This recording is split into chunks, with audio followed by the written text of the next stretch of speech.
Good morning, Design Peeps. So this is episode 3 of Design Talk. I just got back from New York last night, this morning at 2 a.m. So where is Joe? All over the fucking world. Good morning, Edmund. So today is our topic is fuck the filters, straight talk about vendors. And so what's interesting about this one is, and kind of picking up on last week's topic, was I've seen designers talking to manufacturers, and while you're sitting there with the manufacturer, the designer is sitting there saying how amazing that new product is and how beautiful and wonderful and great and whatever. And then I'll walk away with them, and they're like, that's a piece of shit. I'm never buying that stuff.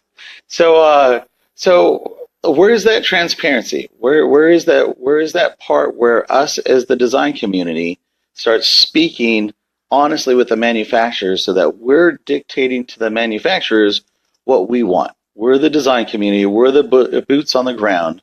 And where is that transparency? So today's live call in, and remember, this is a live talk show. So hit the red button, tilt your phone horizontally, and hit the red button and call in.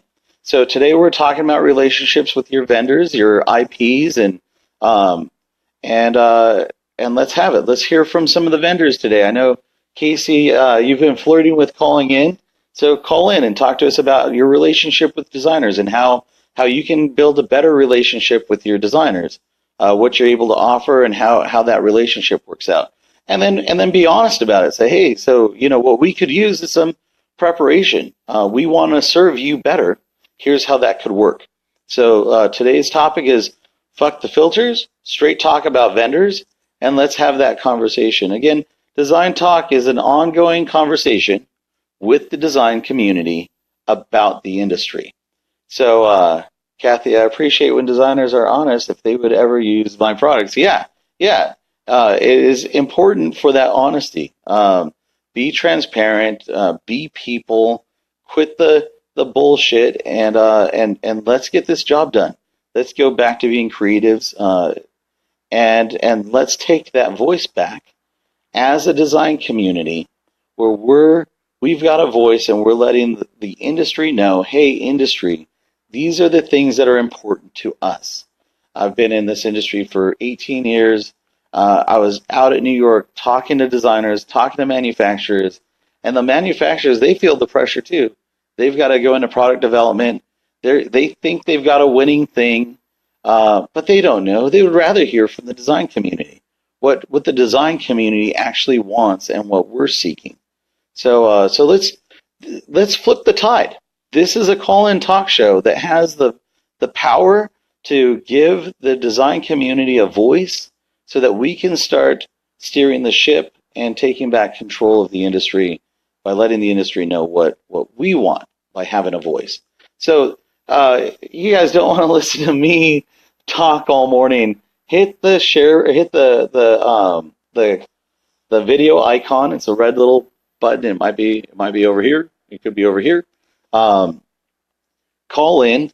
Let's get the conversation started. The topic is fuck the filters, straight talk about vendors. Let's have conversation about the relationships that we have with our manufacturers. Manufacturers call in. Let's talk about the relationship that you would like and things that you would like to see change with the relationship with designers and specifiers. So hit the camera icon and join in on the call. You're watching, hit the share button. Sharing is caring. A little info on social media. The like button is nice. It shows that you're there. Thank you. The share button says that you found something of value and you wanted to share it with your network of people. And what we're doing here with Design Talk is we're connecting a community of designers. This is us. Together, having a voice, having an ongoing conversation about the industry. It's the design community having a conversation about the design industry. So So call in, call in. Otherwise, it's just me on here, and that's just not as much fun. So if you think you've got something to say, you're a little hesitant, call in. The other thing is these lives have been getting thousands of viewers, so be sure to add your URL into the comment section. Hey, Rachel. Um, and it's hard finding you interesting that designers will like and use when they. Yeah. So Kathy, call in. Hit the little red video icon. It'll ask to have you join in. I'll approve it and call in.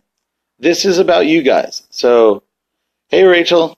So call in. Hit the red icon and call in.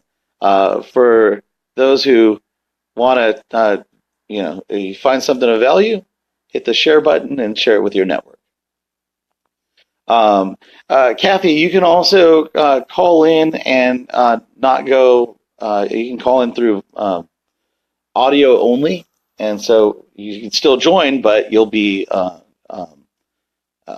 without the video, and that's fine too. So it's like a call-in show. Hey, Nancy. So we're talking. The topic is fuck the filters. Straight talk about vendors. This is about the transparency between vendor and designer and IPs. Can someone touch up on how can you designers create these relationships with vendors? Yeah, let's call in. Kathy, you're a good person for this. Kathy is a multi-line rep. Good person to know. I know I come from commercial, so I'm very familiar with. I think Rachel's calling in from her shower. That's crazy. That's good TV, Rachel. I wouldn't have thought that Rachel would have called in from her shower this morning. This could get pretty crazy. Natasha, I hope Kathy calls in, because Kathy, I don't know if you're hearing this, but people have questions that you could be answering. You don't want to hear it from me. From my side of it, I've been in commercial for a long time. We talk with vendor or with reps, and we talk with. I don't think Rachel's calling in from the shower. That's a total letdown. Where's the thumbs down button on Facebook Live? Because that sucks, Rachel. I guarantee you. I don't guarantee it. We could have added the little blur, and so it would have been censored. I can't guarantee that would happen. That was just a lie. Kathy, call in. You don't have to, and even if you go live, just add it to your phone, whatever holder, and call in. I think there's questions for how people can start a relationship with you. So that's this whole thing. You've got people here wanting to know. So call in and let's get that conversation going. Because if Natasha wants to know more about that relationship, Kathy, then other people do too. So that's the value of calling in. We got Natasha calling in, so let's add her in.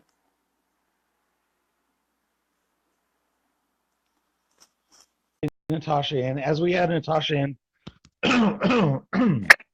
just a reminder, you can call in by hitting the little red video icon and hit share so that other people in your network can watch this too.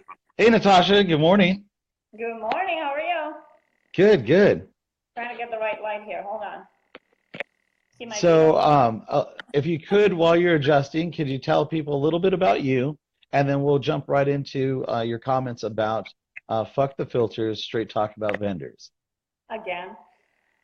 I'll do the cussing for you. For you that don't know, Natasha is hesitant on the cussing. I'll let it fly. I'll pick up the weight. With friends and coworkers, but like clients might be listening. It's okay. Well, no, so I'm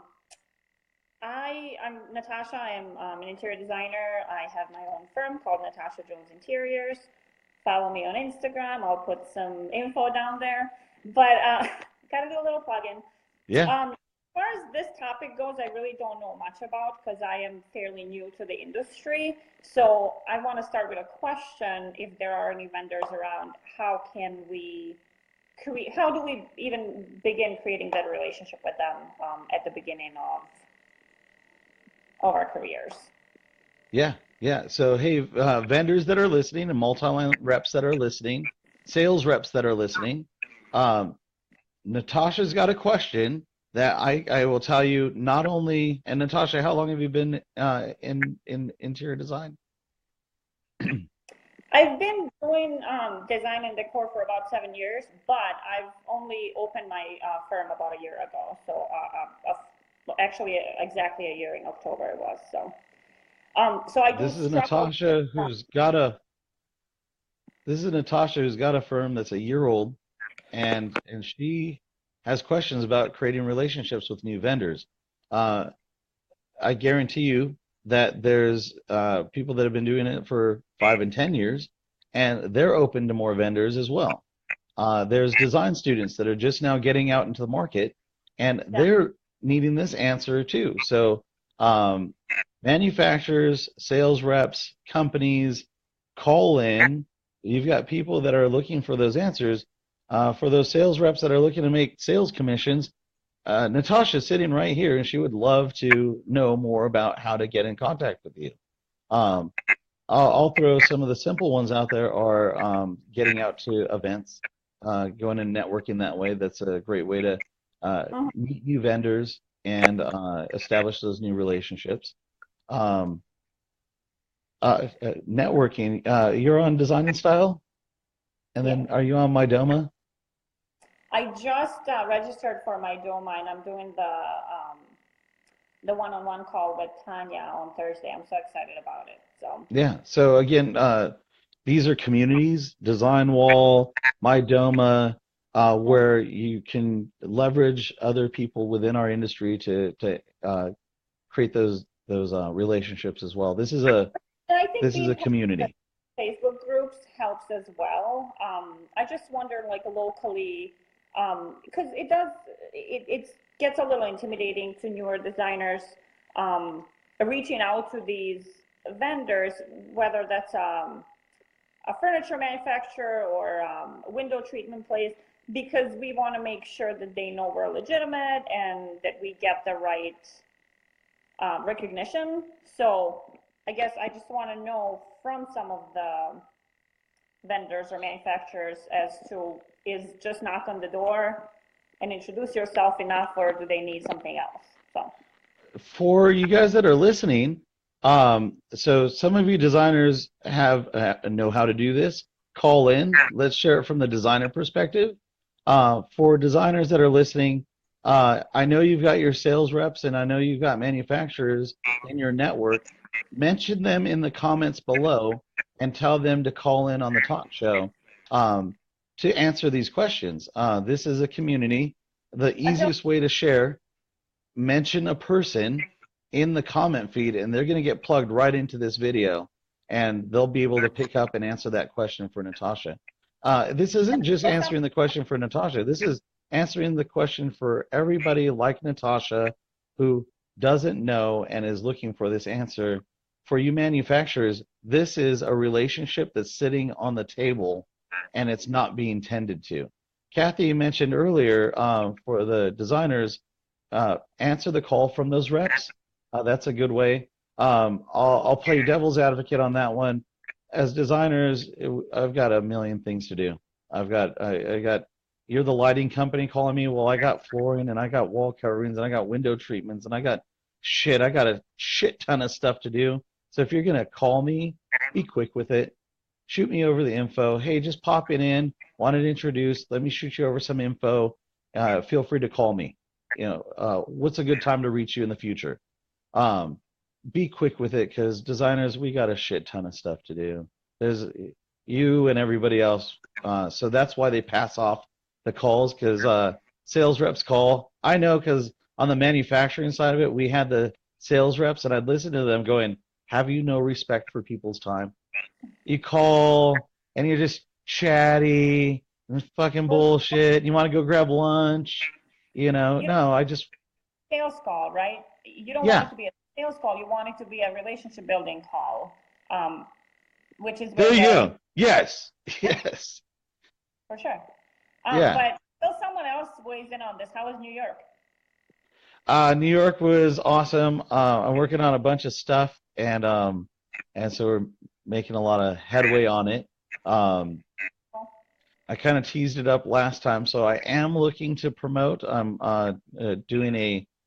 Hopefully, we get to pull it off if we get enough sponsors on it. Um, Mhm. a movie on market.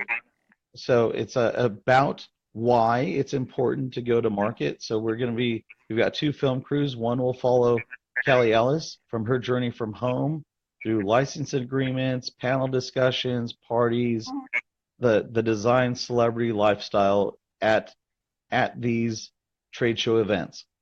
The other is from a design student perspective who's never been to market, never met Kelly. Kelly's her design hero. She'll get to go, we'll follow her through the experience. She'll get to talk with the different manufacturers.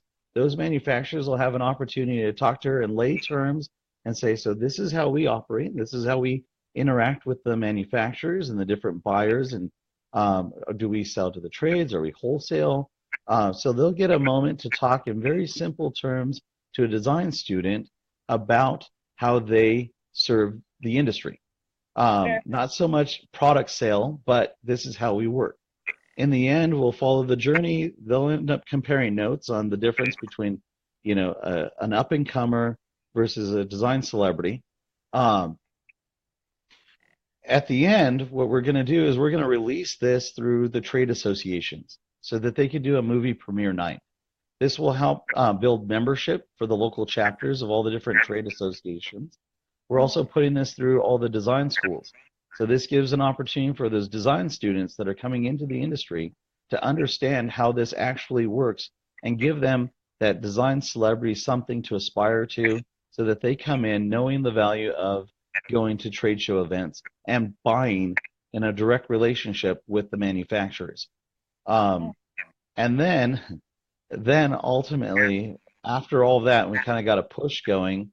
We're then syndicating it on Netflix, Hulu, Amazon, and Apple TV.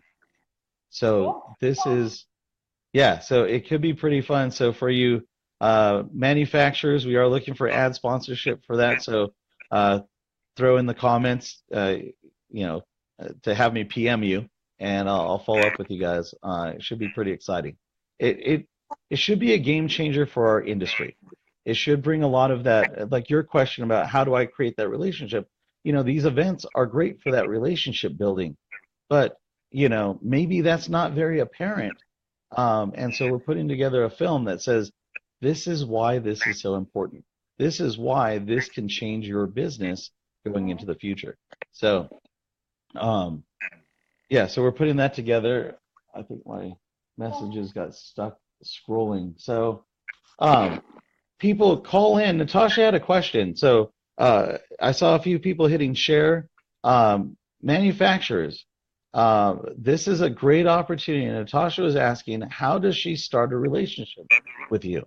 And there are other designers that have that same question. There are other designers there are design students that have that question. How do I start a relationship with you? So manufacturers, hit the red call in button, and join us live. Designers, help Natasha and other designers learn how to do that by joining on the call. Yeah. So yeah, Vegas was. I mean, not Vegas. Good God, I was in New York this week. Last week I was in shit. It's I blurry. I've been Nashville, DC, North Carolina, Vegas, Chicago, Miami, San Francisco. It's blurry. It's getting really blurry.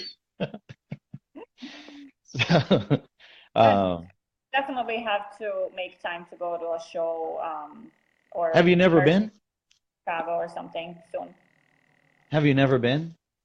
No, never been to a show.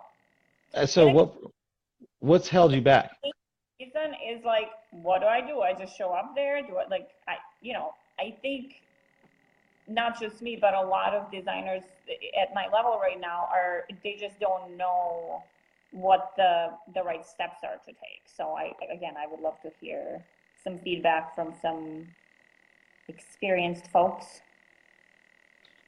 Yeah, I think this movie will help with a lot of that, but I think that people show up for different reasons. Some are there to shop, and so they're there for that.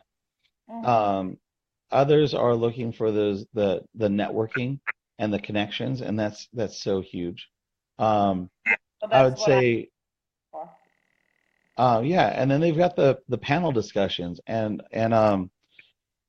you know, for the life of me, I do not fucking understand this one. I've been 18 years of going to trade shows, HD Expo. There's been all sorts of different variations of panel discussions. The panel discussions at in New York at BDNY, where they had like 8 or more sponsors sponsoring that booth for those panel discussions. Do you know how many video cameras I saw videoing the panel? a lot. I don't know. None. No video cameras. So that's cool for the people that sat on the couches and sat in that one little booth listening to those people share their industry knowledge. That was great for those few people sitting there. What about us? What about you that didn't get out there? That those companies, they all paid for the liquor and the food. Why wasn't that videotaped and shared so that you could benefit from it from home? That was good industry knowledge that we all missed out on if you weren't there. I'm getting ready to go to one, and I'll probably, now that I'm getting more comfortable with Facebook Live, I'll probably kind of tape my experience as well, and I could share it with you for sure. But this is stupid for the manufacturers. Manufacturers, you put that sponsorship money up for that panel, all that food and alcohol, they feed you and they get you drunk. Nobody freaking videotape this shit? Videotape it. You got a half a dozen sponsors that are chipping in on this panel and the food and the drinks. That's a half a dozen to a dozen companies that could have been posting that on their websites, sharing that for the industry to learn about. And none of them are doing it. That's so stupid. What about going live? I've not seen any of that go live, and that's dumb too. Like you had half a dozen to a dozen manufacturers that could have been streaming from their company profile that panel discussion, teaching the industry, but instead we still are an industry that's very isolated, and we're going into this community. I hope to see manufacturers, if you're listening, and people, if you've been to trade shows and you know you understand what I'm talking about, or you couldn't make a trade show, but you would have liked to get that knowledge from that panel, hit the share button. Mention your manufacturers that you work with, your industry partners. Mention them, because we're all missing out on knowledge because people didn't show up with a damn. It's your cell phone.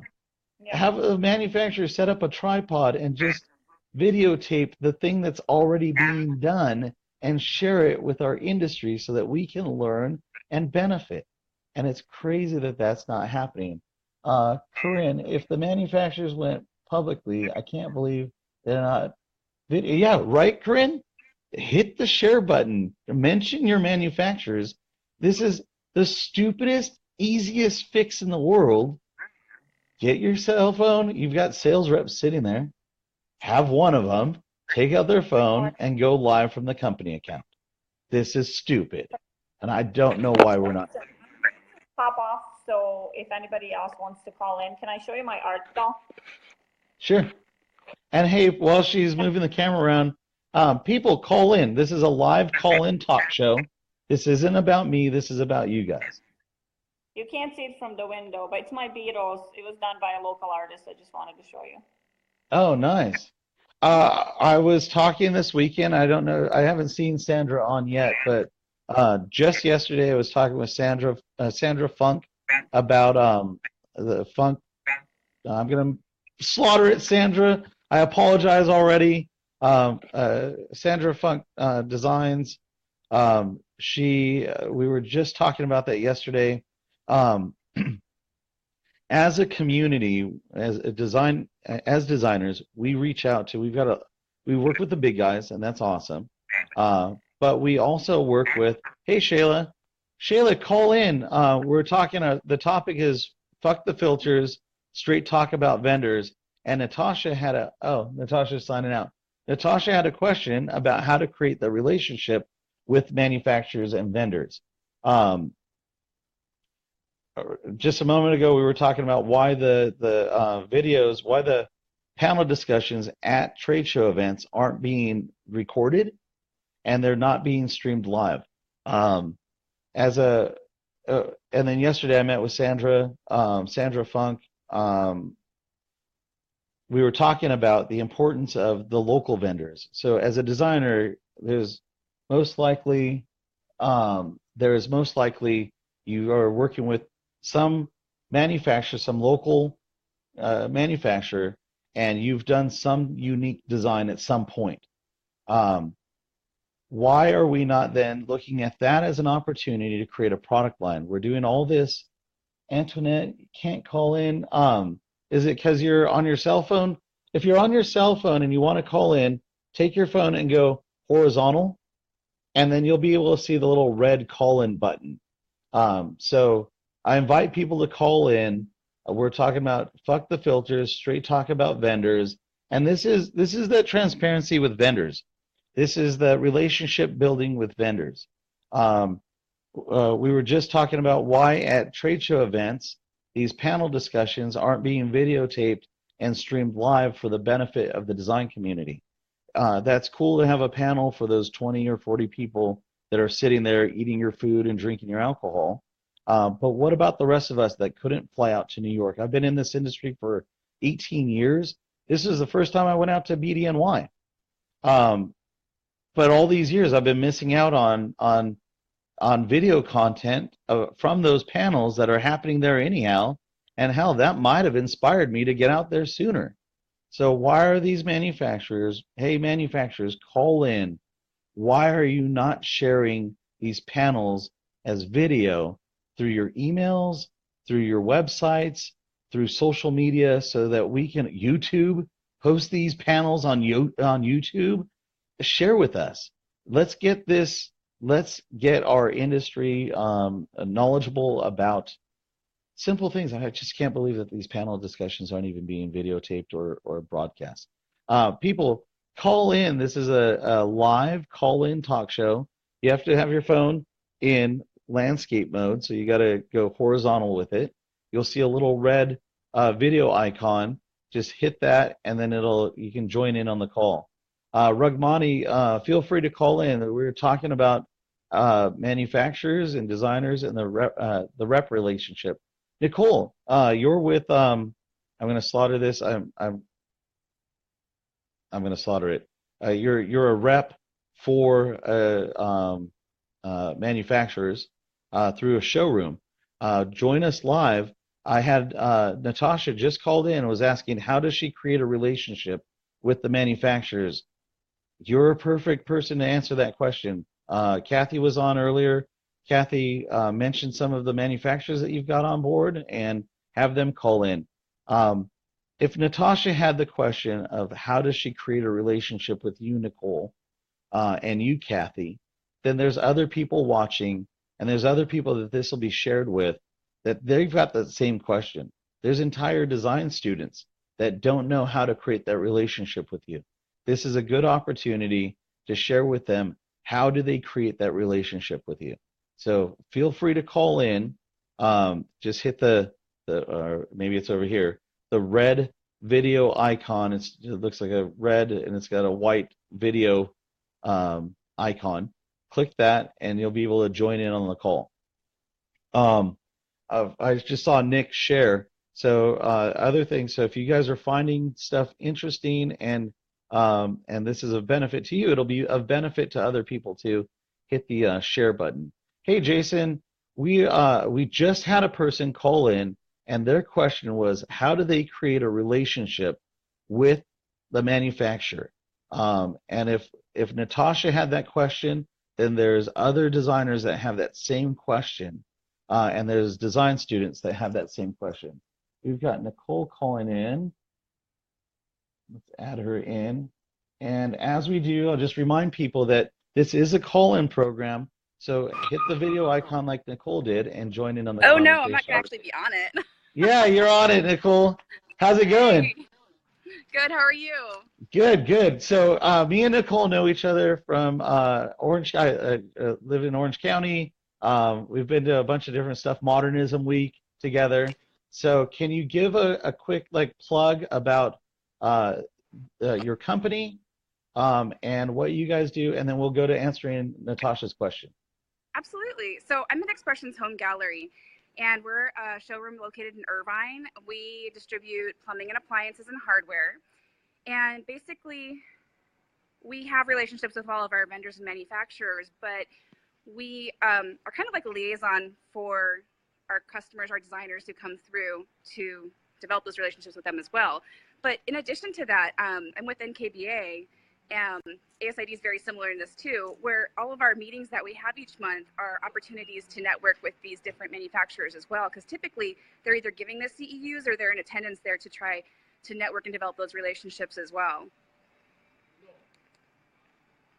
Yeah, I totally didn't touch on that subject, but there are the value of being part of associations and trade groups, so that you can those trade groups organize different events so that you can be introduced to the different manufacturers and create those relationships. So that's a great one.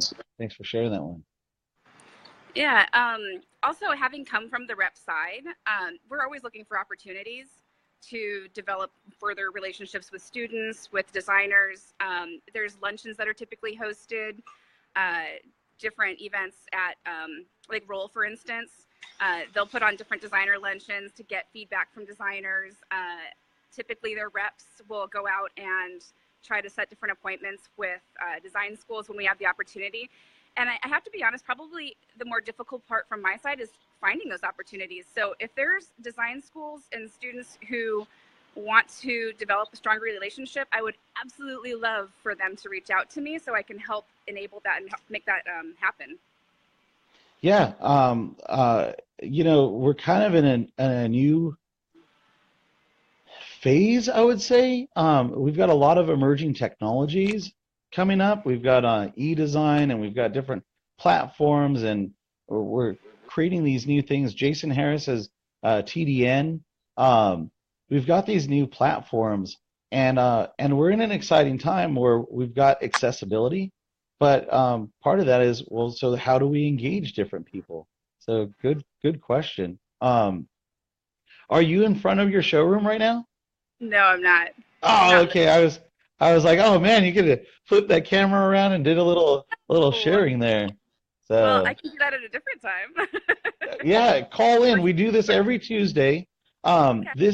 The topic today was fuck the filters, straight talk about vendors. This is kind of a Howard Stern kind of it's community building. For the last 18 years, we've been an industry, and as an industry, we get very siloed. We get very we don't want to talk to the competitor, and we don't want the competitor to know. But in the last 2 years, I'd say that, and maybe confirm or deny this one, but we hear the word community more, and that community part says a lot more sharing. What are your thoughts?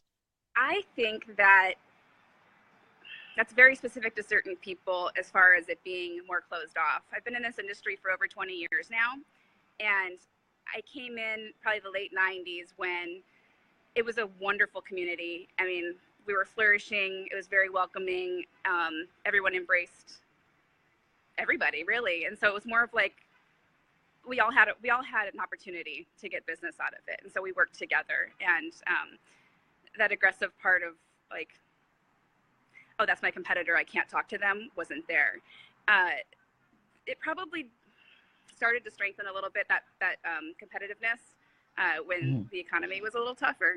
But I have to admit that I haven't seen it. Like most of the people that I work with and most of the vendors that I've ever worked with have been very embracing, and we've all worked together.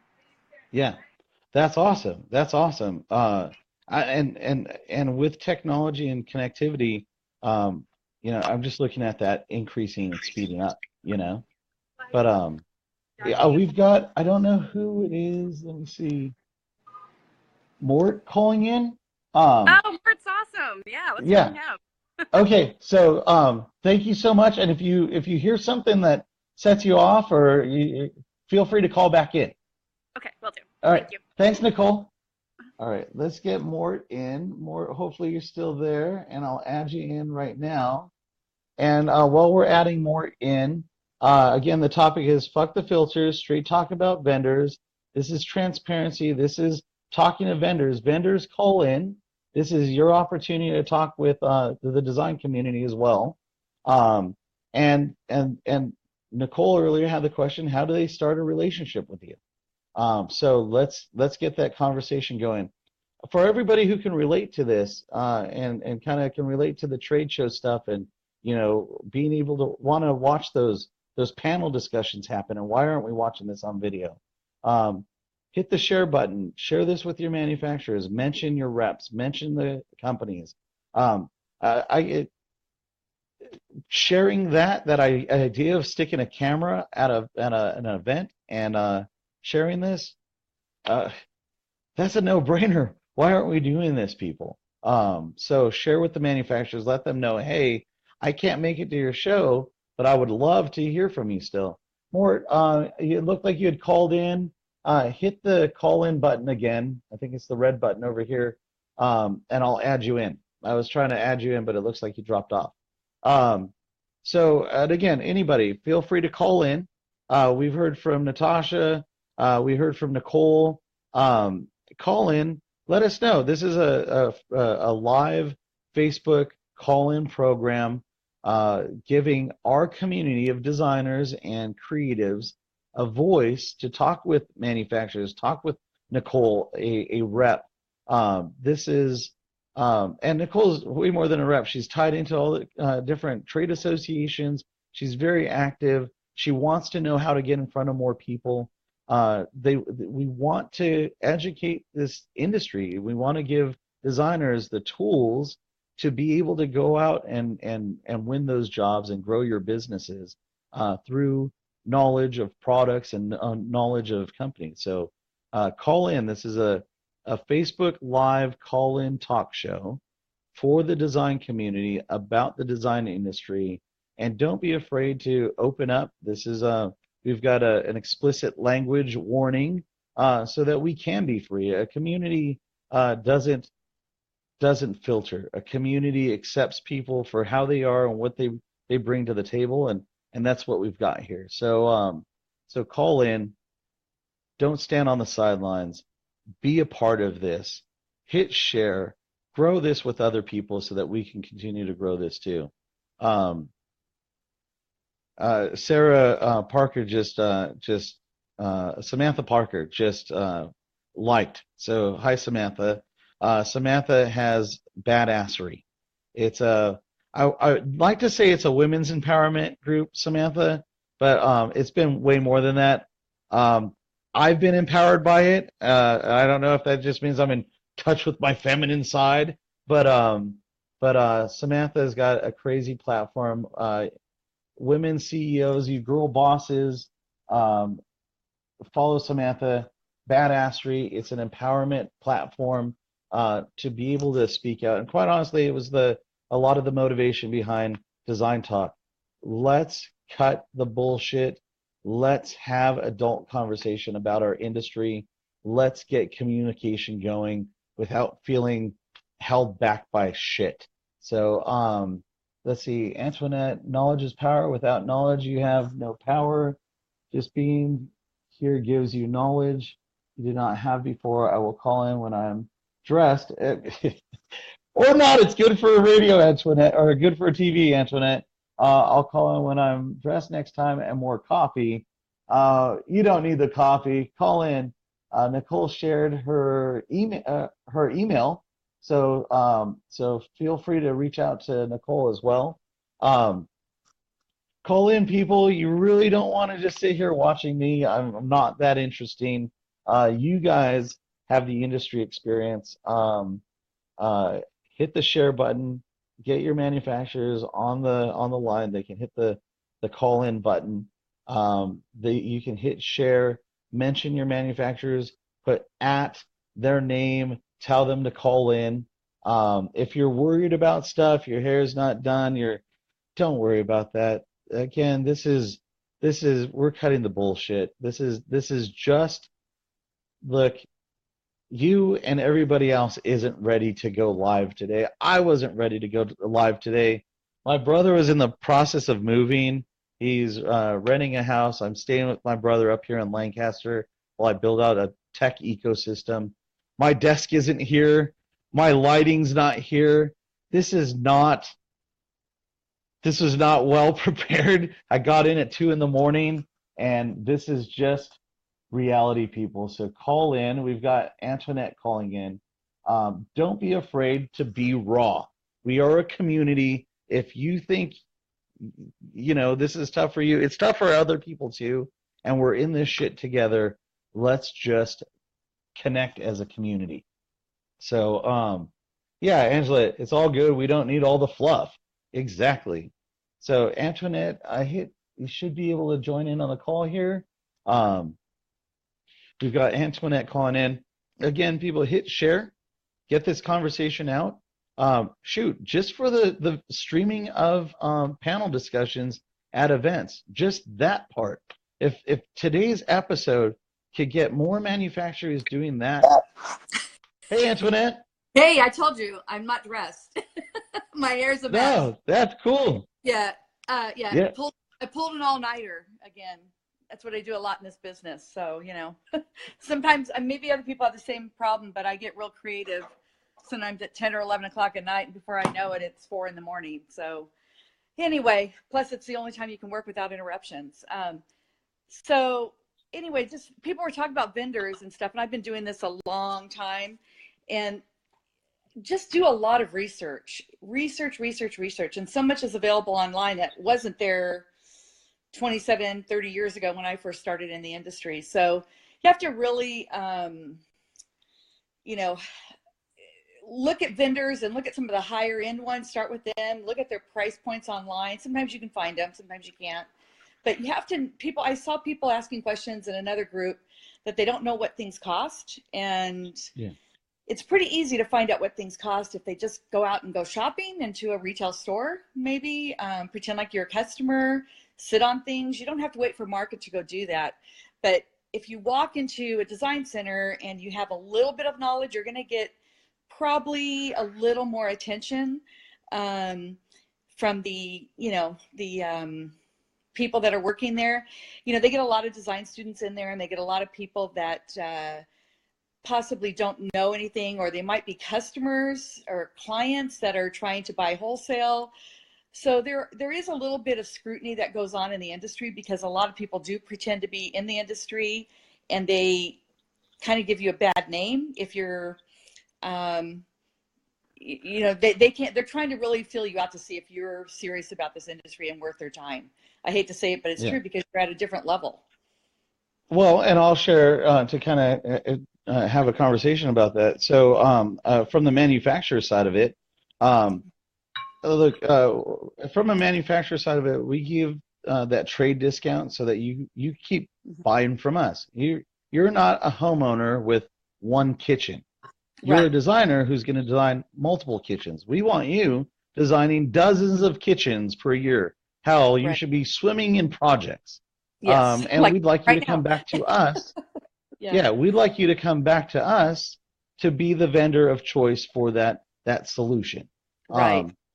When you only come in once in a while and you want some incredible discount and you're getting super demanding, or you want things for free, and you don't come back, we'll give you stuff. We'd be willing to work with you if this isn't a one-off thing. Right. Also, that trade discount, we didn't give that to you so you could mark it up. And then now we've got to be concerned about when we want to offer a discount to our consumer, that we're now cutting you out. We give you the discount, the trade discount. It's a fair discount. You know that it was never designed for you to add up your markup. You charge per hour and you do your thing and you get compensated for the work that you're going to put in on top of sourcing. Right. That's Right. totally legit. But hearing from Aaron talked earlier, he was like, let's talk about shitty vendors that give a 5 to 20% trade discount.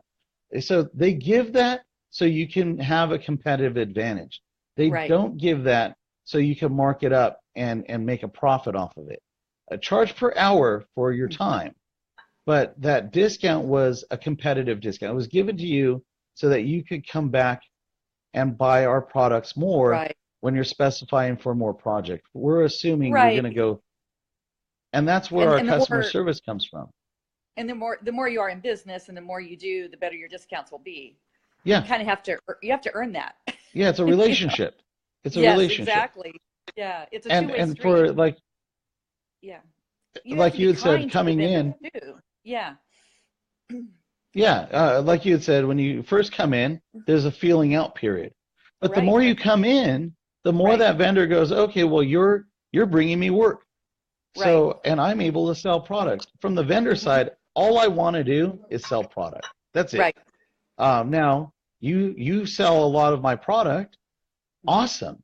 Then I'm going to treat you golden. I'm going to Right. give you passes to things. And man, the things that vendors give their design clients is amazing. I've heard of Yes. some, I mean, tickets to sports entertainment, things that like the perks that these companies will throw at you, but not if you only come in once a year or, Right. once every so often. You got to, this Right. is a relationship. Right. Right. So, yeah, Yeah. I love your, Yeah. Yeah. And the main thing is that, you, as a designer, what I know, what a lot of manufacturers and some of the vendors have, a lot of designers come in with an attitude or say they have a problem. And sometimes designers have a problem because they don't have the knowledge and they don't do their research, and your vendor's not going to spoon feed you everything you need to know. In fact, after 27 years, I'm still learning things. Every day is a learning process. And if you don't want to be in school for the rest of your life, get out of this business now, because every day is an opportunity to learn. It's an opportunity to make a mistake, and it's an opportunity to learn from that mistake. And don't ever put your problems on the manufacturers and yell at them and yell at the customer service people. Just remember that, sometimes you have to look in the mirror and see what you could have done better. And sometimes it is something that you did. And a lot of times it's just lack of knowledge. Yeah. So. Yeah.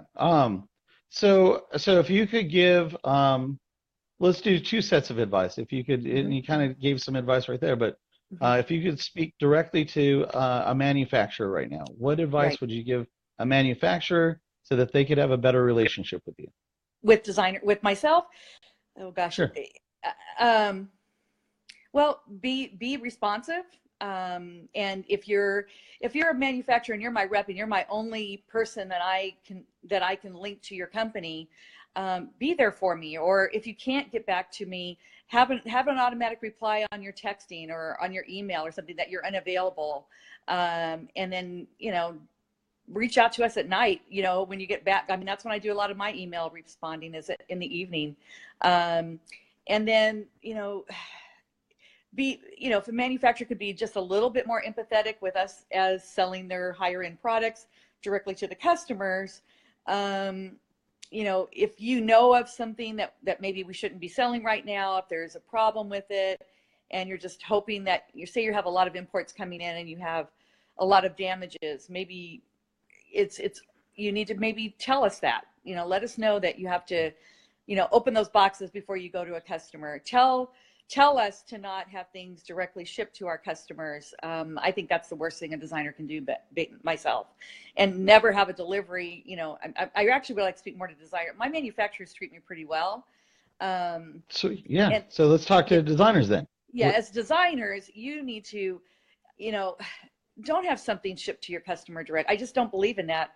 If your client is paying a designer, they're paying for a luxury service, and therefore you've got to be there when those pieces arrive in their home, and you need to place it.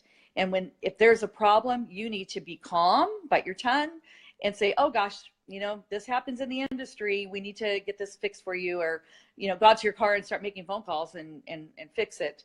But again, if you're having bigger things going to a receiver, they should be, you know, inspecting those things for you and deluxing those things before you ever see it, as well as your customer. So I think as designers, you need to, you know, if your customers aren't willing to pay you to be there for receiving, then maybe they're not your client. You know, they need to pay for the full service. So, you know, We've and talked every about that a designer works lot. different. Yeah, you know, I Yeah, work, we've so talked. I mark up things, you know, pretty much because I get really good discounts.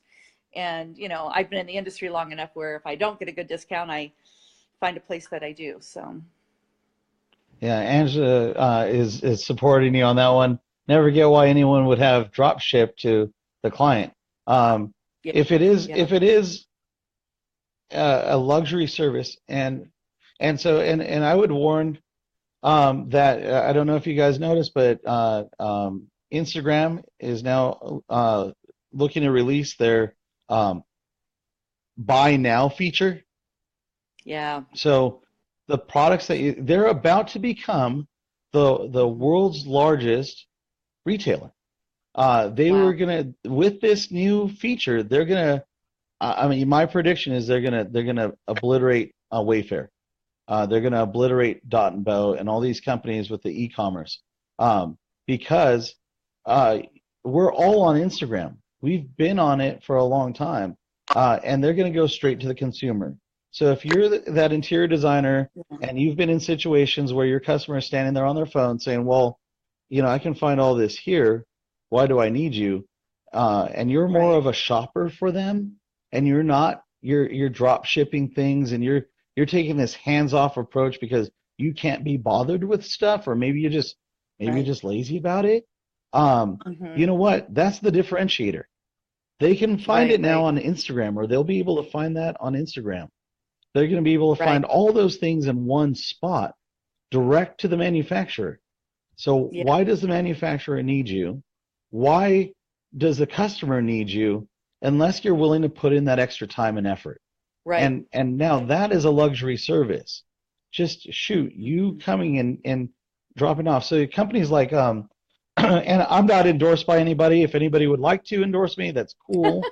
I will still talk shit about you yeah, yeah, if that's what the conversation is. right, But right, Jason from Furniture Land South, his service is white glove delivery. He will even store products for you. So as a designer, sometimes you need to just warehouse stuff until the mm-hmm, project's ready for install. mm-hmm, Then they will send a truck out with your stuff. The guys will come in and they will install it for you, unpack it and install it. right, Um, Great service, and that doesn't cost you an extra dime. right, So you get to look like this white glove, over the top service, and it's actually Furniture Land South doing it for you, making you right. look great. And So if you're there a are newer things like that designer, out there. right, if you're a newer designer, that's what you should be doing. Um, again, I see a lot of questions in these chat rooms where designers ask questions where I don't even know where to begin with vendors and things like that. Well, you need to get out and do some shopping. You know, you need to go out to Yeah. some retail locations and see what's in the market and see what the consumers are seeing. And I don't mean your, you know, restoration hardware or your, you know, Pottery Barn and places like that, because, you know, we can all see their stuff online and so forth. But really, you should go in and sit on their stuff and see how expensive it is, and then go sit on some high-end companies that are charging pretty much the same prices. You're paying high-end at Pottery or at Restoration Hardware, but you're not getting the quality. And so Yeah. those are the kinds of things that you need to help your customers with. And you need to know seat depth, and you need to know, you know, finishes on products. And if you don't know that, you're pretty much just a personal shopper with your customers Well, because you can't provide that knowledge. Yeah. and that's, I don't know if you caught, but we're doing a film on the market experience. Uh, Do you get out to events yeah, often? I was at High Point just recently Okay, myself. So yeah, so yeah, that's the benefit. yeah, yeah. In one spot, you can sit and touch and be Hmm. inspired. Right, Um, what we don't want is that to have to go away. I've right. been watching HD dwindle in size, Hmm. because you know what? If buying and selling isn't happening there, then it's Right. going to cease to exist. Exactly. And then you're going to have to go to all the different showrooms Right. looking for things all over the place, and that's so hard. So Right. there's clear and present Oh yeah. opportunity here if you take advantage of it. If you don't, then Right. you're finding things online, and so Oh can yeah. your client. Yeah.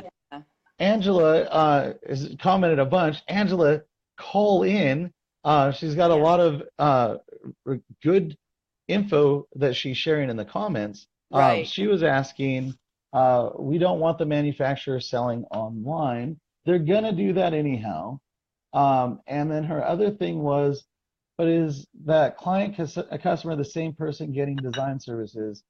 Are they savvy enough to be using Instagram? The young ones, of course, but the young ones want it quickly, from what I understand. And like a designer, take it over. They are busy. So I can speak to that because I'm 57 years old. So okay. I can speak to that, and I can tell you that I do Instagram. Actually, I pay somebody to do my Instagram for me, but I do understand that it's a pretty much people under 40 are, pretty darn good at some of this stuff, and I've been pretty tech savvy and have kept up with the times pretty well myself.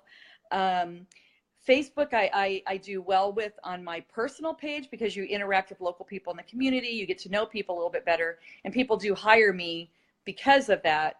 However, being on these platforms is super important, and having a good presence. I find Instagram a place you need to look really professional. And if you have a personal page on Instagram and you're posting, a picture of the family and the dogs and the kids is fine once in a while. But if you're doing this for business, you need to be making this is your ongoing commercial every single day, or at least 5 days a week. But I can tell you that most of my clients that are over 40 and over 50, and some that are 60 plus, to be honest with you, I have a lot of clients right now that are spending a lot of money. I have a client up in Lake Arrowhead that just spent, she called me last week and said, Tony, I spent a lot of money on a house because I needed to spend some money. She's basically putting this house together for her kids. She's in her 70s, and I've done work for her in the past. So there are a lot of people in those age groups that will spend big money on, and they don't do Instagram. I even asked her, I says, can I send you an email with your receipt? She says, no, I don't really even like to do that.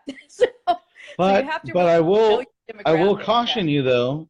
Yeah. I will caution you that Facebook has a different demographic, and Grandma is on Facebook because that's where she gets updates. Yes. And then That's Facebook owns Instagram. Yes. Facebook owns Instagram, so Facebook doesn't need to do the buy now feature when in reality it's happening on Instagram. They can test it over there, and you're sharing directly to Facebook. So to think that they're different is not true. Well, no, but people that use it are different. But that use it. Facebook and Instagram, they're two different, but they're connected. So yes, I know. the thing that I post to Instagram, I can share it to Facebook. Right. And on Facebook is where your 60s and your 70s. I got a friend, Al Enderly, who's no longer with us, but 93 years old, and he was a Facebook maniac. The guy was the guy knew how to navigate it. To think that the demographics not there is a very general statement. No, they may not be on Instagram. Yeah, my customers that are over 40, most of them don't have Instagram accounts. It's your demographics that you have to know. But I see a lot of young people that are just posting on Instagram and they don't do a lot on Facebook. And what I think, and they keep saying Facebook is old, it's for the old school people. Yeah. But that's not true. My kids aren't on. Yeah, no, I know. My kids are because they're in their 30s, but but your clients, you need your clients to have money. So you need to know, and you have to have clients that are busy, that don't have a lot of time for that. You need professionals who have a lot of expendable income, and people that will appreciate your service. You're not going to get if you have a do-it-yourselfer customer, she's going to do all this Instagram and do all this purchasing herself. She really won't find the advantage to using a designer, other than for your sources. So and that goes back to Angela's question, and just a little quick plug, hit the share button. We've talked about a lot of different stuff. Hit the share button, call in. hit the little red icon and call in. Angela, you've got a lot of great stuff to say. Join in on the call and let's have the conversation so that other people can benefit from this. For people listening, mention people in the comments. Also, add your own website URL because these videos have been clearing thousands of viewers. So this is a great way to get visibility yourself. Yeah, and you know, and because of Facebook, I'm really at Designer Tony. That's my name, Tony. But Facebook a couple of years ago made me use my real name. So Antoinette, which only my grandfather and my uncle call me. So, you know, so it's one of those things where you have to, I try to put at Designer Tony as much as I possibly can because that's how people can really find me anywhere. So. Yeah, the Facebook really did make a push for personal's personal, business is business. You can do business, but you can't mix it onto the personal page.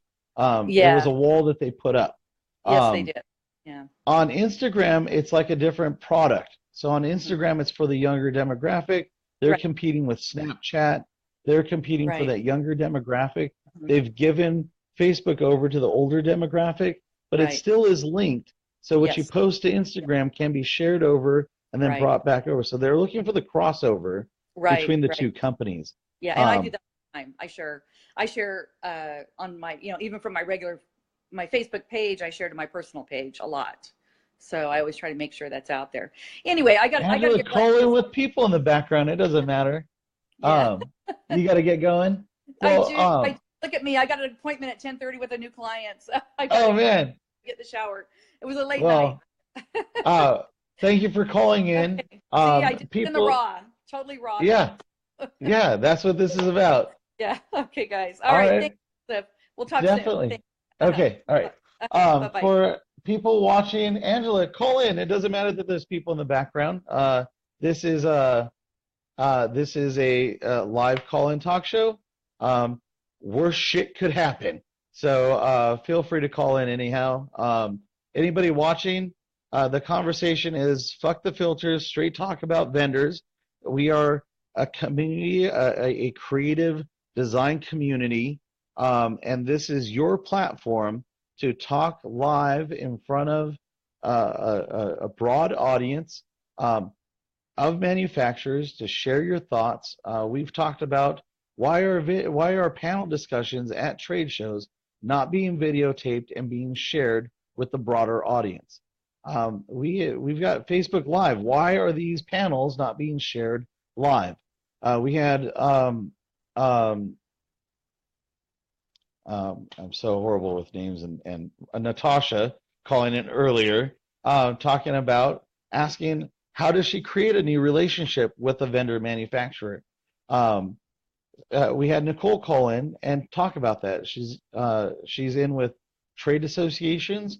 She's got a showroom that she manages. Go out and talk with them. Join in on the conversation. We've got Rod calling in. And then feel free to hit the red button and join into the call. Let's see. So we've got Rod calling in. Sarah Young is a great person to talk with. She does all the marketing for John Richards. She does a ton of video at Market and Shares. I think I ran into her. I ran into the film crew at BDNY. So, and again, they were running around doing spot interviews, but they weren't videoing the panel. That's knowledge, people, that we could be sharing. So call in, join in on the phone call, join in on the conversation. We're at 9:06 already, so we're 5 minutes over. Rod's jumping on right now. Let's do 2 more callers. So here's your opportunity to go live in front of a lot of people and share. This is your community, people. I'm just here moderating this platform so that you guys can have a conversation. Oh, Rod, that's weird. Let me try Rod again. Okay. Adding you in again, Rod. Tara, call in. Hey, Rod, how's it going, man? Oh, man. Coming off a job site at 5:30 in the morning, can you tell? I should be partying man. with Joe, but I know I'm on the job site 5:30 in the morning. Listen, just tuning in. you asked us a very simple question about why are those panel being recorded and shared, right? Yeah. Very simple answer, my friend.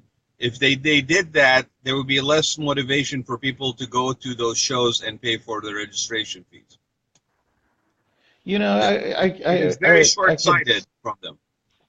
I don't disagree that that's probably one of the reasons. But you have people like Natasha who says, I've never been before. I don't know where to get this knowledge.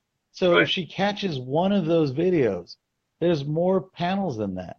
And this is an opportunity. I'll go even further. I don't think that model is going to last much, because if you think about it, in the last 6 months alone, you and I have been doing this a little longer maybe, but have you noticed in the last 6 months, or maybe even the last 3 months, that video content, viewer-developed video content, regardless whether good or bad, regardless of topic or industry, has like quadrupled in the last 3 months. And anybody who's got a phone is basically doing video content, doing informational things, whatever. I don't think this sort of proprietary approach to holding onto information is going to fly much longer, because that medium will just go away. Somebody else will come up with a different alternative venue for people to go to. I out at New York had this conversation with several different people and I explained it like our industry is like the Titanic, and it's headed for a glacier, but the thing's so damn big and stubborn that it just can't turn fast.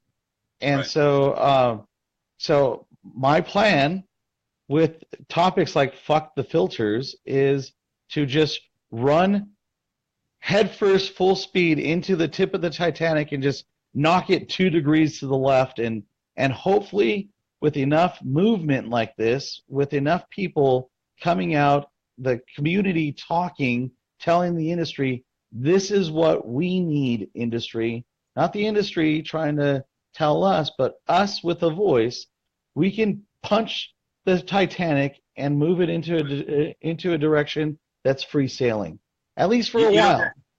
That D on your T-shirt shouldn't stand for design world. It should stand for disruptor. Okay.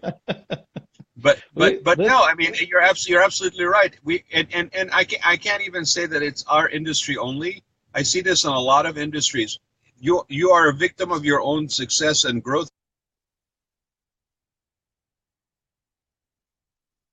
Oh, we froze. Advanced information coming from headquarters to even make it. You froze for a little bit. You said you were a victim of what? You're a victim of your own growth and largesse, if you will. I think what happens is people become this ocean liner that requires command control from central command to send in instructions to be deciphered by multiple layers of management and decision makers, to the point where by the time it trickles down to somebody who's actually going to pull the lever and steer the ship in a different direction, you got to make sure that their shift isn't up, because and if there's still gas in the tank.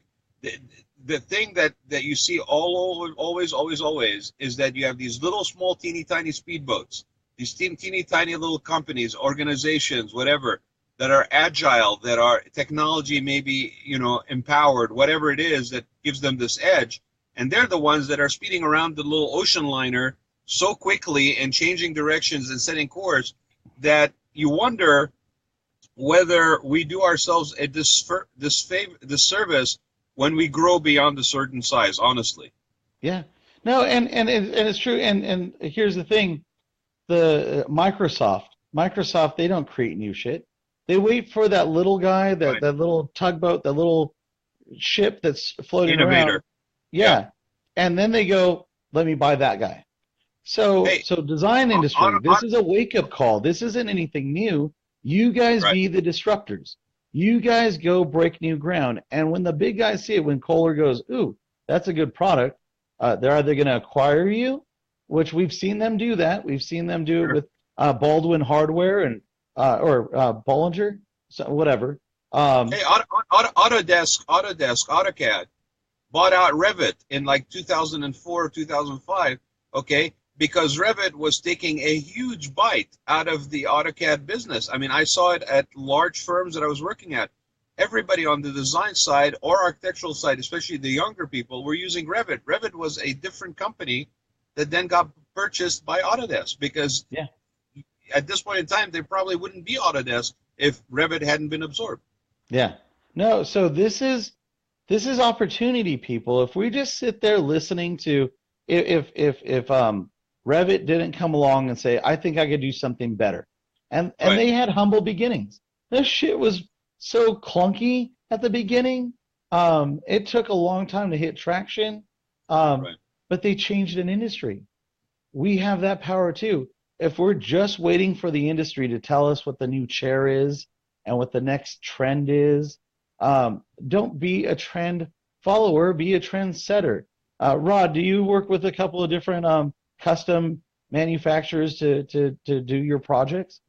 Sure, and I usually, I guess I've just been wired, a certain way forever. I usually look for those who are basically able to execute and bring to life what I have imagined, but in many cases we're using their know-how in terms of material control, manipulation, whatever, to do something maybe slightly different, right? And sometimes it's driven because the price point on the budget is not maybe so big that I can go to some of the large entities and buy their stuff at, I don't know, $2,000 a panel, and I got to figure out a way to make it this decorative panel for $200 a panel, because I got 22 of them, for example, and so sometimes the motivation is driven by budget. At other times, the motivation is driven that you want to take something that's happening and has been done this way for so long, and you're trying to do it slightly different. And if you go to somebody that is just, this is the way we do it, that's not giving you what you want. And so again, if I'm trying to differentiate myself as a designer, and I'm trying to do something that may be custom tailored to my client, I'll use the word tailored, right? I may be doing fashion that is cutting edge. Use that as an example. I still need people that can sew very well and a certain technique. So the technique is there. Sometimes you're just, to your point, redirecting it. And those are the companies I work for. Those are the companies I look for to do. And it has been my experience that it tends to be the younger companies, the ones that are willing to kind of march to their own drum, that are wanting to take those things on. And when they get to a certain point and they grow, they lose that sometimes. Well, I was talking with a designer out in New York, Sandra Funk, and we were talking about how as designers, we end up doing a lot of these custom things. We establish a relationship with a local manufacturer. We like our local manufacturer. They're awesome. They help us out with a custom piece. We spend all that time developing that custom piece, and then let me kind of go into a different topic real quickly. As an industry, we've been going into how do you make passive income?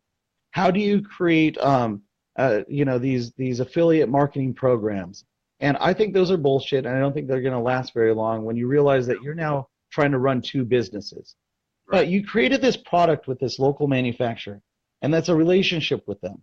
Why not take that product, develop it out, and hey, manufacturer, would you be able to reproduce this several hundred times? Let me go sell my product. I just developed this with you. Why don't I go sell that product multiple times out to an industry and help that local business grow and become the next manufacturer? They would love to grow. They would love to bring on more business. They already developed that thing. They would love to sell more of them. Do you get to a point where you then take that and move it over to China and go get it cheaper pricing and this sort of, sure. And now once you're a big company and you're My Pillow and suddenly like you're on TV everywhere and you're selling this product, you're making millions of dollars. Is a Kohler going to come around and say, you know what, they'll create something similar? Yeah, but you're the guy, you're the person that you're still making millions, and you're the originator of that product.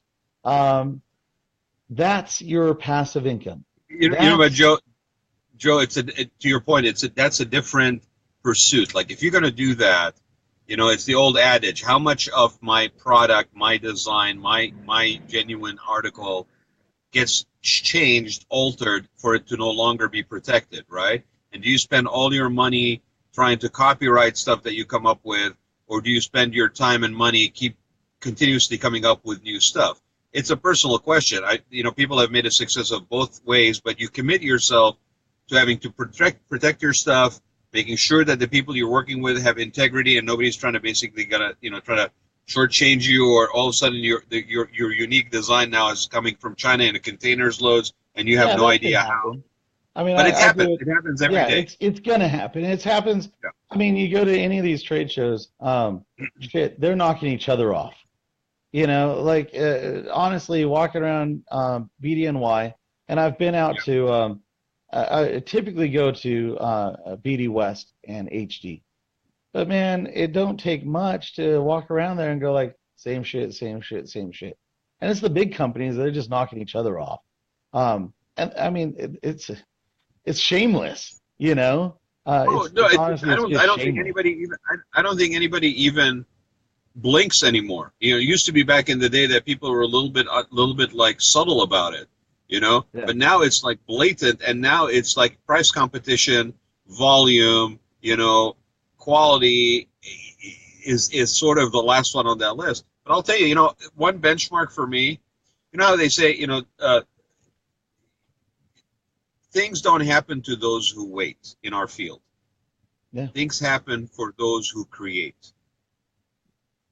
Okay, and that you got to wake up in the morning, and we all have clients and demands and unhappy feedback and all this stuff, but you got to keep clear in your own head.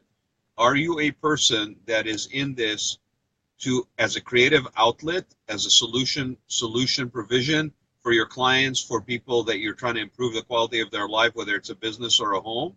Or are you there just to fill their space with stuff?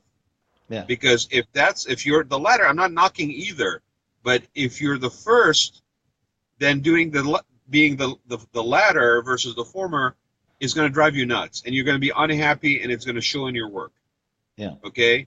And so if you're a creative and you're in this because it's a creative outlet for you, and you're there to help people through creative solution, then sometimes you're going to have to look beyond those booth after booth after booth after booth of stuff, and basically really commit to the fact that you're going to think outside the box.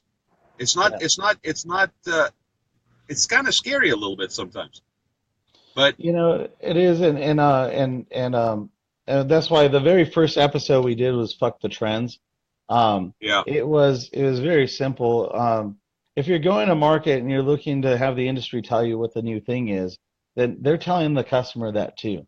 So you're bringing nothing new to the table. You're just now an extension of their marketing program. Now I understand, as designers, we're salespeople. You've got to go sell this to your client, and we've got the discount, and so you can even make money off of it. So you are a salesperson for these companies, but you don't have to be the marketer too. Go market. Take their stuff, their furnishings. This is your color palette. This is your paintbrush, and go paint it the way that you paint it. As an artist, do I go buy a tube of blue paint? Yes. Then do I add colors to it and make it my own shade of blue? Hell fucking yes. Sure. Go buy that furniture. Go pair it with something else, and that's the creative part. Go alter it. Go do something. Be creative. But if I've said it before, I'll keep saying it. If the world can only get one of you, then you're valuable to the world. If the world can replace you, you're replaceable. So go be different. Go be bold. Thank you, manufacturer. You created a wonderful chair. I'm going to pair it with another chair and another table, and I'm going to make it mine. So, Joe, let's just kind of also admit this. I completely understand, and I've been there, right? It's scary. You're on the precipice of, you're operating without a net, or you operate with the net of the industry and all the vendors. And I love the vendors. I have no problem with the vendors at all. Yeah. All I'm saying is, to your point, you have to be willing to walk that line, that tightrope that you say you stand for. You're a creative, then you basically, with that comes the fact that you're on a precipice and that there basically is no net.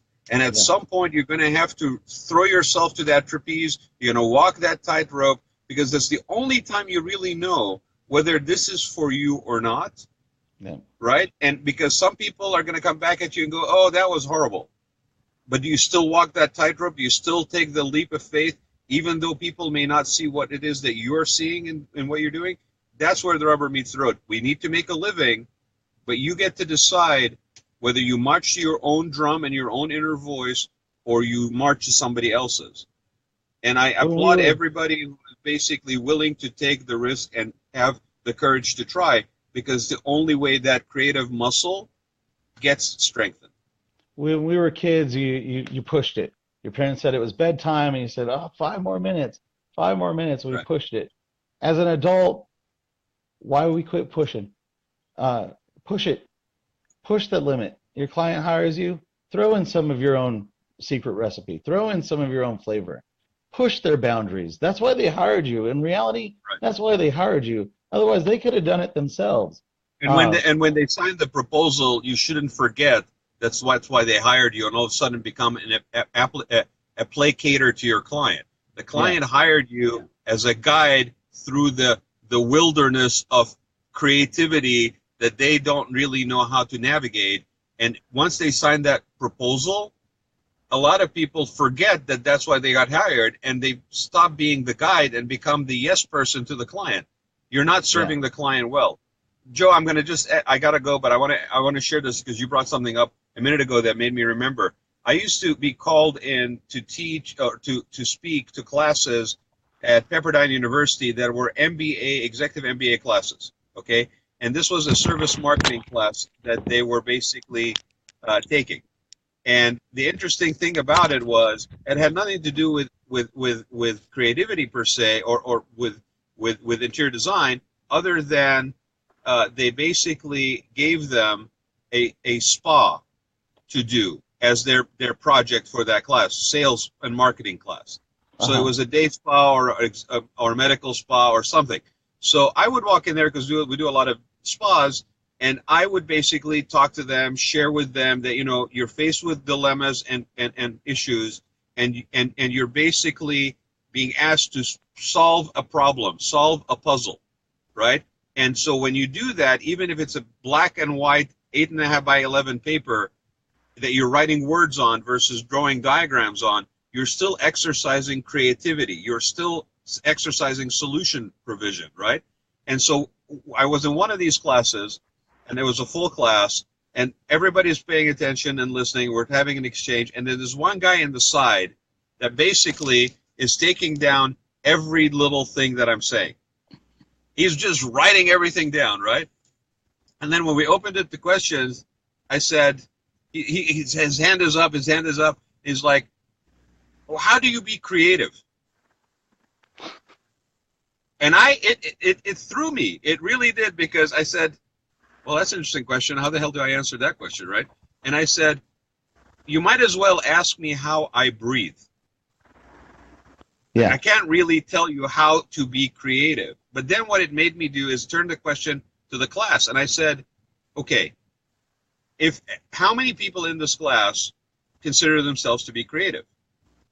And there was like two hands that kind of like gingerly went up in the back, kind of. Remember, these are people that in their day-to-day life were either like account managers or engineers, or, people that are basically in a corporate structure of that nature. They didn't really see themselves that way.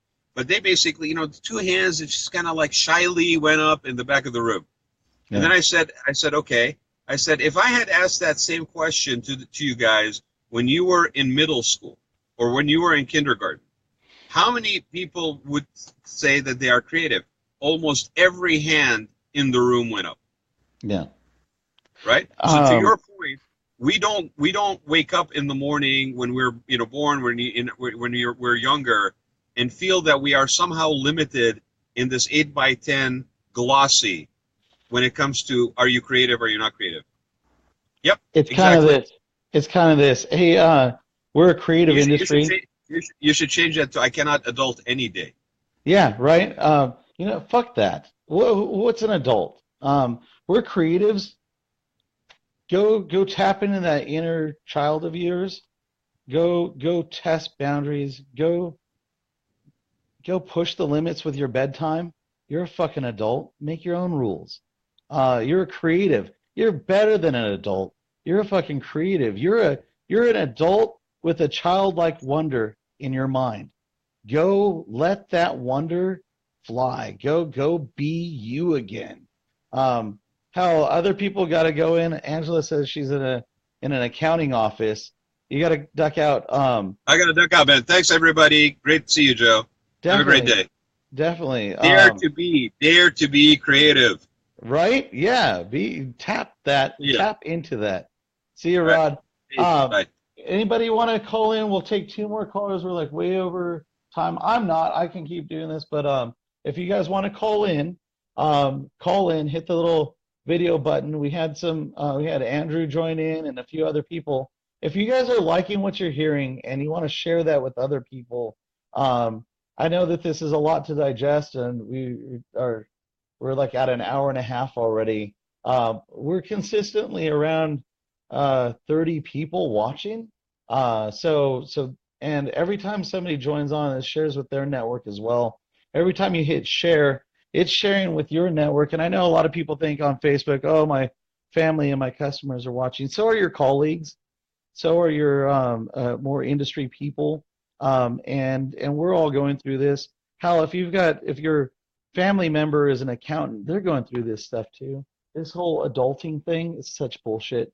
Whether they're a janitor at a place or they're somewhere, they should be inspired by you to get creative too. Can a janitor change his world with a new innovative spirit? Yeah, he could.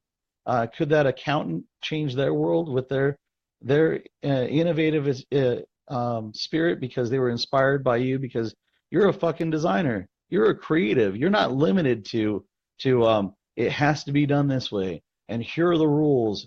And button your shirt all the way to the top and polish your shoes. Be a fucking creative and be proud of it.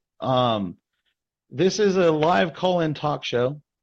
This is an ongoing conversation with the design community about the design industry. This is your guys' platform. I just sit here trying to get in front of the camera on Tuesday by 8 o'clock. This is your platform, people. This is for you to call in, hit the little talk button, share us with other people. We talked about why are we not videotaping panels. Rod mentioned that that's a dying thing. If you're not sharing on video, you're missing out. So that idea of these panels being the draw, who the fuck knows about your panel if you're not sharing it? That's not what's drawing thousands of people to BDNY, is that secret panel that nobody gets to hear about. Share the damn video, people. Let the industry grow. Stream it live so that people can comment and we can connect. Let's change this fucking industry, people. We're waiting for the industry to come up with a new product that us as the design community can get wowed about. And, ooh, this is the trending fucking thing. You be the trendsetter. This is a platform for telling the industry, hey, industry, thanks, but this is what we are experiencing, boots on the ground. This is what we're dealing with when we talk with our clients. So you know what? Those repeated phone calls from your sales reps, get more efficient with it. We've got a lot of shit to do. Hey, hey, manufacturers. Natasha called in and said, I don't even know who you guys are. I would like to know, how do I build a relationship with you? Get on here. Tell people how to build a relationship with you. I was out in High Point, and I'll tell you, I don't even care about not sharing it. They don't sponsor me anyhow. Noir. I walked into Noir, and Noir has an amazing product story. They're not fucking telling their story. I sat there and I watched a designer taking photographs of their brass middle finger thing, object, decor item. And I asked the designer, do you know the Noir story? As I told her the story, 3 of Noir's sales reps were listening intently. Do you know how many people scanned me? Do you know how many of those sales reps chimed in on the conversation and and help tell the story, honestly, I don't think those sales reps even know the noir story. Nobody talked to us. Nobody talked to that lady who was taking pictures. I went through the entire showroom. Nobody approached us, and nobody told us the noir story. People, this is an opportunity. Today we're talking straight talk about vendors. Vendors, tell your story. As a designer, I want to know about you. I want to know that your values align with us. I want to know how you make that product. I want to know the inspiration behind it, because then I want to be able to tell my client that. And my client wants to be able, they can find things anywhere. They can't find your story everywhere. Let designers be the conduit for your storytelling. Let your sales reps be the conduit for your storytelling. We would all like to be your ambassador, because if you've got something cool to say to us, shit, we're going to share it. You can find product anywhere. Share your story. For you designers, same thing. Your clients can find a designer, hell, they don't even know what they're looking for. Share your story. Let them align to your values. Paint in your own style, in your own fashion. Be your own kind of creative. And they're either going to like it or they're not. The ones that are going to like it are your customers. And they're going to pay you because you're an artist. If you're just designing for their stuff, well, then you're replaceable. They can find another person who can find them stuff for their home. Tell your story. Learn the story of the products. Share it with your client. Be that global traveler. Be that person that brings something new to your local community that they can't get elsewhere. If you guys would like to call in, I'll give this one like 2 more minutes if we get another caller in. Otherwise, this is Lori says, I do paint color exclusively. Paint manufacturers really need to understand color from a boots on the ground perspective. I feel like they've not one fat clue. Color trends are fun, but they're not all. Call in. I've got time for one more caller, Lori. Call in. This is an unfiltered conversation. At the bottom of our advertisements, we love our industry. We just have a fucked up way of showing it. This is for you guys. This is Design Talk is a platform. It's a call-in platform. It's not easy. It's very fumbly. You can watch our other videos. I dropped the camera just a minute ago. I'm sitting in a half-empty apartment because my brother's mid-moving. This is a reality. This is fucking reality. This is a community of people that talk together, talk with each other. This is empowerment for us to change an industry. If not, honestly, where this industry is headed, and you can talk to manufacturers, and if they're honest with you, they'll tell you. It's so easy to find things online, and it's so easy to buy things online, that the manufacturers are going straight to the consumer. The designers they want so much attention, they need so much coddling and food and drinks and give me free. The consumer is just a buyer. So it's very easy now for the manufacturers to go on to Amazon, and now Instagram is going to sell direct too. Quite honestly, people, we're an industry under attack if we don't differentiate ourselves. And how are you going to differentiate yourself? Create your own trends. Be an artist. In the art world, the paint company doesn't tell an artist what color is going to sell their paintings for the year. In the art industry, it's the artists that dictate. It's the artists that paint in unique ways. Hell, they don't even need paint. They'll use mud on a wall. I've seen brick architectural artwork where they shave down architectural elements. Be artists, people. Be creative. Jack says one showroom had the check to invite designers for a talk. We showed up and then they failed to do a talk as everyone was too shy. What was it? One showroom had the check. Jax, if you could call in, I don't know what you're saying there. Hit the little red call-in button. I'll take one last call, and then for everybody else who's listening, hit the share button. I don't quite understand the comment, Jax. One showroom had the check to invite designers for a talk. He showed up and then they failed to talk as everyone was too shy. So, am I understanding them right? Was that a like a live, like a roundtable discussion? Um, if so, I mean, I get that you can't call in. Okay. I don't, I didn't understand the question though, or the scenario there. Um, um, you know, yeah, do people have fears of public speaking? I'm an introvert. At the end of this, I'll be exhausted. Um, I get out to trade shows and I go talk with people, and if you meet me in person, you might think Joe's, damn, that guy's got a lot of energy. Uh, I'm an introvert. This stuff scares the crap out of me. Uh, I say too much. Um, fuck it. Who cares? Be real. Uh, be honest with each other. That's the beauty of a community. My kids don't have to get prepared to come out of their room and say good morning, I love you, Dad. If we're a community, you don't need makeup for this community. You don't need the fluff. If we're a community, join in on the conversation. Um, fuck it. We're a community. People have fear of backlash. Again, you know what? And I say this all the time. I'm going to end up on my tombstone. I'm going to have a born on date, and I have a died on date. I'm going to have a dash in the middle. And so if I had to worry about all the backlash, and I had to worry about everybody who ever thought about me bad, good, do they still like me? Do they, you know, you guys are a dash on my tombstone. And if I'm lucky enough to have my kids there and a few extra people, um, I'm dead anyhow. What did it matter? It didn't fucking matter. So go. I can't again. I can't adult today. Quit fucking adulting. Go back to your childlike wonder that said, "Let me push the boundaries. Let me see how far I could get.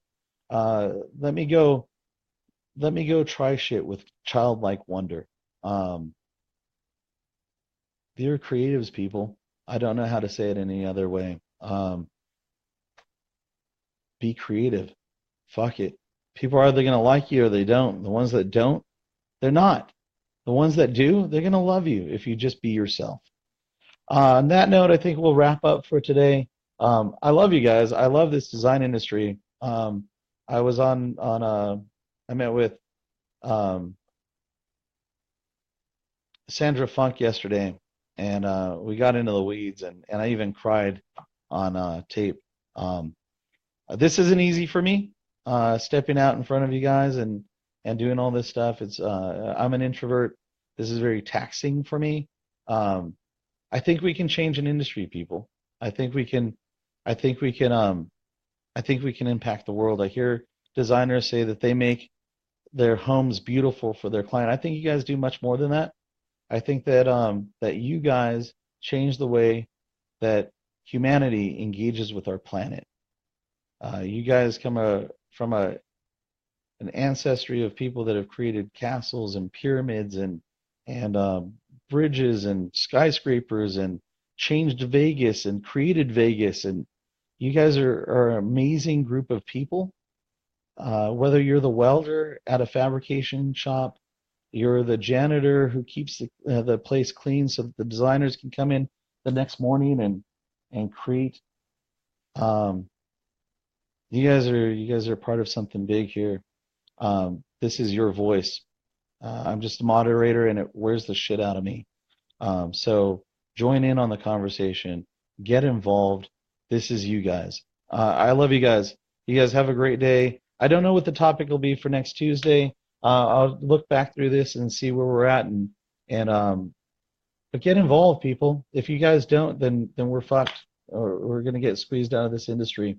Um, and we need you guys to be creative and vibrant. So the world needs you. Keep fucking being creative. Go break some rules. Today, stop adulting. Today, quit worrying about what people think about you. Today, quit following the trends. Be a trendsetter. Let's go fuck up this place. Let's go do shit original. Go back to being just quit with the bullshit. Let's just get with it, people. Let's just go out and change this world. I love you guys.